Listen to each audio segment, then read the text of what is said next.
in the field of business and accountancy. Allow me to read a little background for our guest speaker.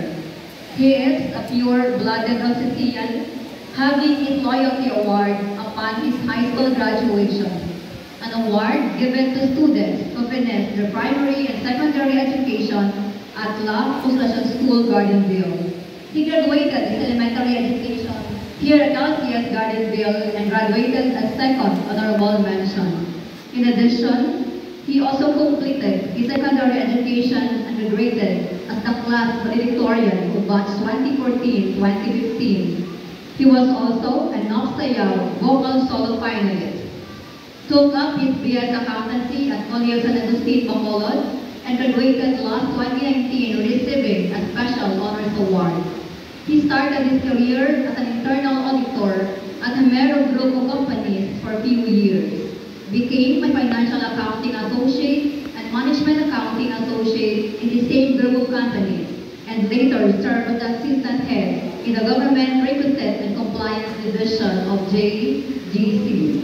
He also became one of the representatives of PricewaterhouseCoopers, one of the 4 big accounting firms in the interim and year-end audit here in Bacolod City for a few years, and served as the audit council counterpart. Our guest speaker is also an entrepreneur, venturing in various small businesses and stock investor as well. Currently, he is the general accountant of Parking by Radisson Bacolod, one of the Radisson Hotel Group's hotel brands, the first international hotel in Bacolod City. Let's welcome Mr. Jose J. Oberas IV.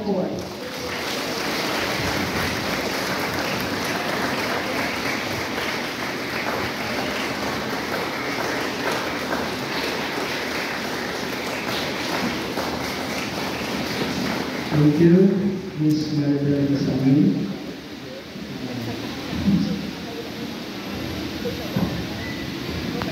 To our principal, Sister LBD Ilongga OSA, other Agustinian and LCCM sisters, members of the faculty, non-teaching personnel, our dear parents, students, friends, ladies and gentlemen, good morning.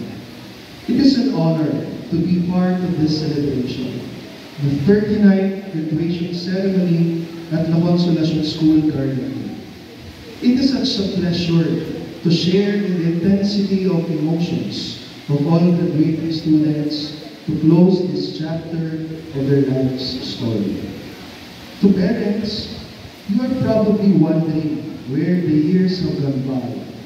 As you marvel at your sons and daughters' accomplishments, it doesn't seem that long ago when these young adults we honor today were toddling off to start kindergarten.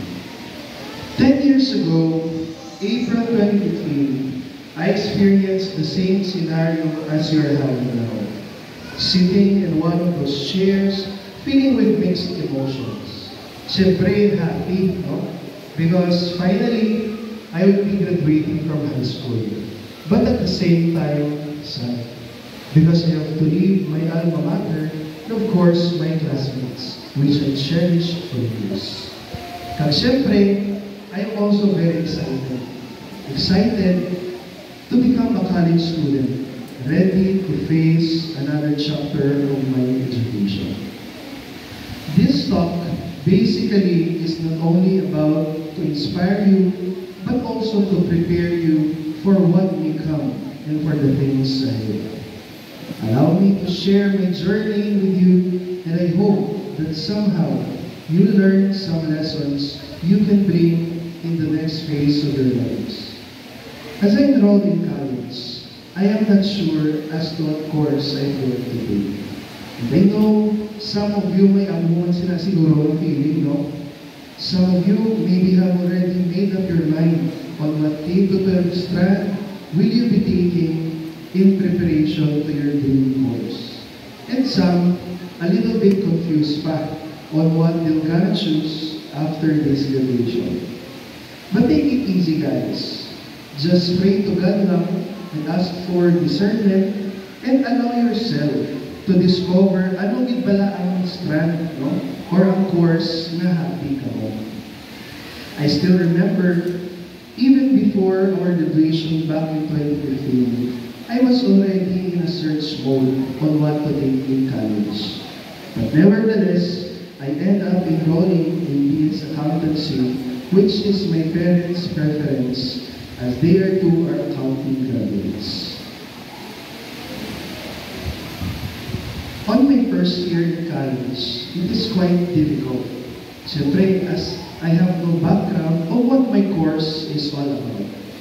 We have no bookkeeping subject back then, unlike my other classmates. But with God's grace, I managed to finish the first year with good grades and became a Dean's Lister. Slowly, I am loving my course. On my second year, there was a little bit pressure because if I fail in the qualifying exam, I cannot continue my course anymore. May dagdagan ay sa akong course in short. Pero wala ka muna yung discourage sa akin masimula yung mga tansihaw na may akong course na accountancy. So I have to double my study time. I was really challenged at the time by the fact that not everyone who enrolled in this course will be graduating as accountancy students. I always remember what my teacher said in the first day of our class. This is a survival of the fittest course. Ever since that day, I'm always afraid and challenged that I might not finish my course and shift to another course. So I spent longer hours of studying just to pass the difficult qualifying exams. And of course, the consequence is I was losing weight terribly and my health condition is quite abnormal. When in class, I experienced anxiety and all. So my parents decided to have me checked by a specialist. And unfortunately, I was diagnosed with hyperthyroidism, a rare autoimmune problem normally just for women. Diagnosed with this kind of disease, plus having a tough course was never an easy task. I have to cope with the symptoms of losing weight, abnormal pulse, heart rate, and dizziness. But with the guidance of our loving God, I passed series of qualifying exams. But my mother had to see the dean of our college and told her of my health condition. Because if the doctor says that if possible lang, no, pwede ko maka-shift sa ibang na course which requires less stress. My dean talked to me and persuaded me to shift to another course as my health condition is at stake. But I strongly refused as I learned to love my course. So the dean has no choice but to agree. As an accountancy student, the requirement for me to continue, para hindi makakontinue, is kinanglan mo sa grades na not lower 85 in all subjects. And having that grade, especially sa accountancy, taas na siya. So the dean and I had a deal that if I will have a grade below 85, automatically I will be out of my course. And I said, I readily agree to it. And as years progress, mas gakapoy na rin and ginapudlay ang college life. Mas very challenging ang exams, resulting to some na nag-shift na lang course voluntarily. And I've seen, funny enough, na ang ibang kahibig sa CR after knowing na wala sila kapasan sa results ng qualifying exam. And their chance of graduating as an accountancy student will come to an end. Exams are difficult, as evidenced by students kama-tama taktak na. I remember, first year kami before, nasa 3 sections kami. But sa second year na, only 1 section na lang. Until the time na 17 na lang kami bilin na mag-graduate. My teachers told my parents that my case is a realistic example of the saying that prayers can move mountains. Why? Because during exams, gagabit lang ni Perviasol ko sa 85 na bulit. Doon hindi ko pala ma-fail sa 85 ako. So that's why I still continue with my accountancy program. So upon graduation, siyempre I was one of the happiest students because in spite of all the difficulties I encountered, I still successfully finished my course with flying colors. This just shows that if you have determination and dedication in one thing, you can really achieve it. Padayon lang, as they say. After graduation, the real test ay na, the board exam. Morning ako baan sa tanan. But unfortunately, from 15 sa amon na nagkuha, only one survived and passed the CPA board exam. And that was not me. It was really a devastating moment for all of us who did not make it. It was the year with the lowest national passing percentage of 12%. But as a fighter who don't know how to surrender and quit, I don't lose hope that in God's time, I will also become a CPA someday. As the priest would always say,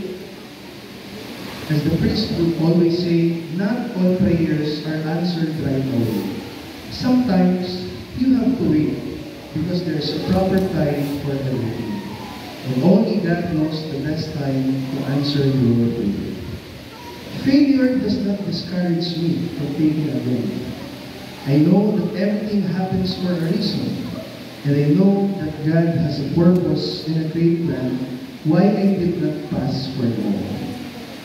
I am sharing this to you, my dear graduates, to instill and encourage you that failures are not hindrances for anyone to be successful in his chosen career.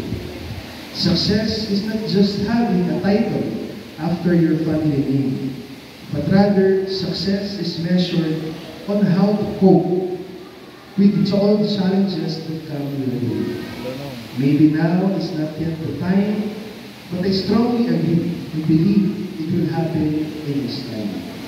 Just remember that God has His own plan for each of us. Kabagay nila, BTS.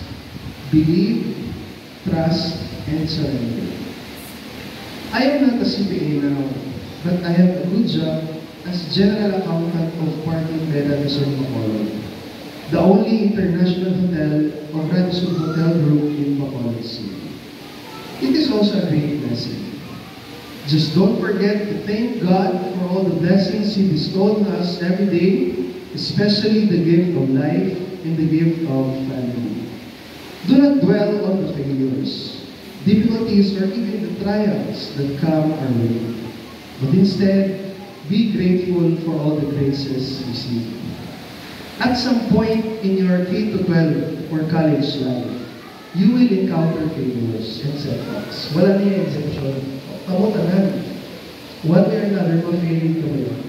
But the question is, how do you handle the failures? What do you do with your failures? And what are the things you learn from your failures?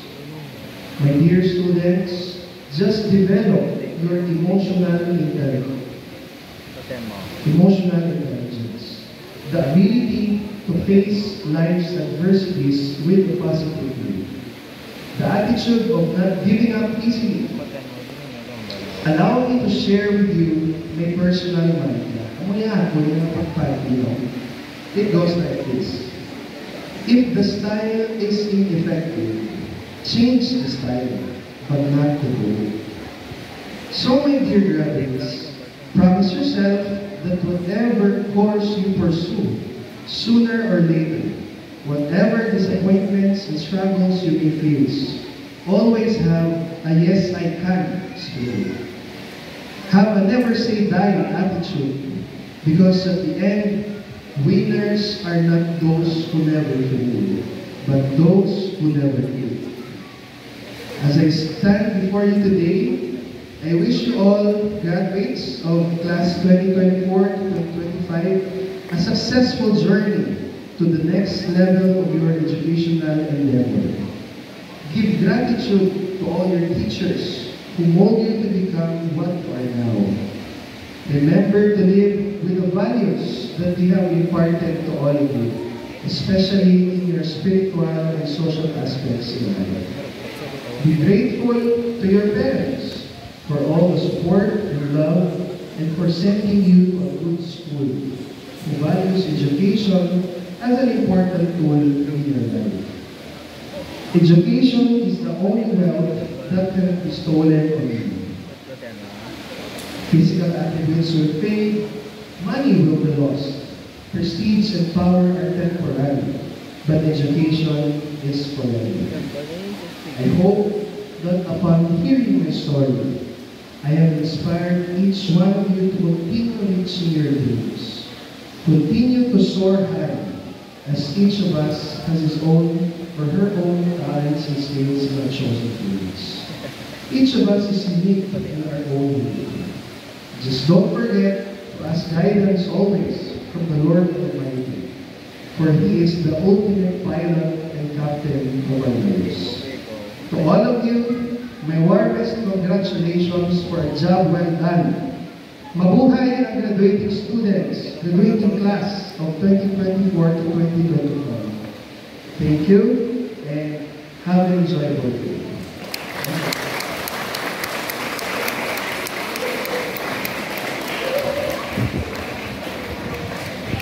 Thank you for that inspiring and heartfelt message. Truly, your words have reminded us of the value of perseverance, purpose, and passion as we move forward to our new beginnings.